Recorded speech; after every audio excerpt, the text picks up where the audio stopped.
Rangers-Devils game was fun stuff. I mean, those Rangers, how about them, eh? I mean, if they keep playing like this, we're going to have to make a dedicated video about them. Just a great team to watch. Super fun. Jack Hughes came back to the Devils lineup and scored. Awesome to see that. That kid is just popcorn. Also, love to see a little back and forth between Igor Shesterkin and the Devils fans. That's how you know you got a good rivalry going. The Rangers end up winning it, another victory under their belt, and it's still early, but they look legit, man. They do. The focus of this video is the Trouba Nosek play. Now, I've said it before, I'm not the biggest fan of some of the decisions that Jacob Trouba makes. I think he chicken wings his elbow a little too much sometimes, and there's been a few where he's really lucky he's missed because I think it could have been a bad outcome for the guy on the other side of it. That being said, I love clean physicality in the NHL. I think the league desperately needs it to stay around, and because of how much it's dropping year over year, I respect Trouba greatly for being a guy who's trying to keep that alive because he knows that every time he lays a big one on somebody, there's going to be a scrum. He might have to drop the gloves. He might have to sit in the box for over 5 minutes, even if the hit was clean. And the reason I titled this Awful and Great is because obviously you don't want to see a guy go down and have to leave the game, and it really didn't look too good for Nosek, and that's awful. You don't want to see that ever. So that part is definitely not great. Let me be very clear about that. But this hit was clean as Lysol, shoulder to shoulder, and we need to see more of it in the NHL. And I'm realizing that no matter the hit, there's always going to be some people saying, oh, that was so dirty, that was terrible, give him a suspension, oh, he's such a dirty player. It's going to happen with basically every hit, I'm noticing. This one was not. It was clean. The principal point of contact was the shoulder. Trouba made a decision. He could have easily made a decision to make it scummy, but he didn't. He chose to play within the rules. You can't punish him for that. It's also a really unfortunate situation because you could definitely say, oh, Nosek, keep your head up. But at the same time, the puck's in his feet, doesn't know where it is, and he's in a prime scoring location on the ice, so he can't just abandon his pursuit of the puck.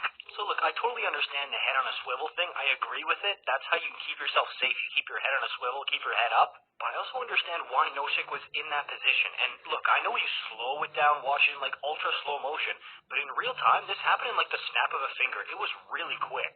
So I feel bad for the guy with the people saying, oh, keep your head up, rookie mistake, what was he doing, how could he think? No, it's like, you gotta keep in mind the situation here, the circumstance. Now that's taking nothing away. Okay, I'm gonna take everything from this and actually give my opinion here. Okay, so I'm going to give my opinion on what a suspension should be. I'm going to tell you why or why not this should be a suspension. Well, I don't think the Rangers player is kind of in the fault. I think it's kind of the New Jersey player, Nosek. He was looking down, and he was looking for the puck. But he could have just looked behind his back, and maybe while he was doing that, he would see the Rangers player, and he would go behind the net or something.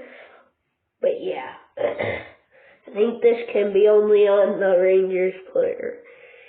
He at least could have taken his stick, put it under himself, and try to reach for the puck and try to shoot a goal. That's just my opinion on it. From Trouba's hit itself, I don't it was think it well should done, be beautifully executed by him. And while I do think Nosek did learn a lesson about how to approach that type of situation next time, I do think some people need to lay off him a little bit and watch the video at regular speed to get a comprehensive idea of what was going on here. All in all, you guys know how I feel about it. Talk about it in the comments down below. And hey, these are two teams that I want to cover more throughout the season. You guys know I get kind of caught up with the Leafs and the Oilers and the Flames, but I want to make an effort to talk about these two more because if I don't, I'm going to be missing out on some fantastic hockey. Give me your thoughts in the comments down below.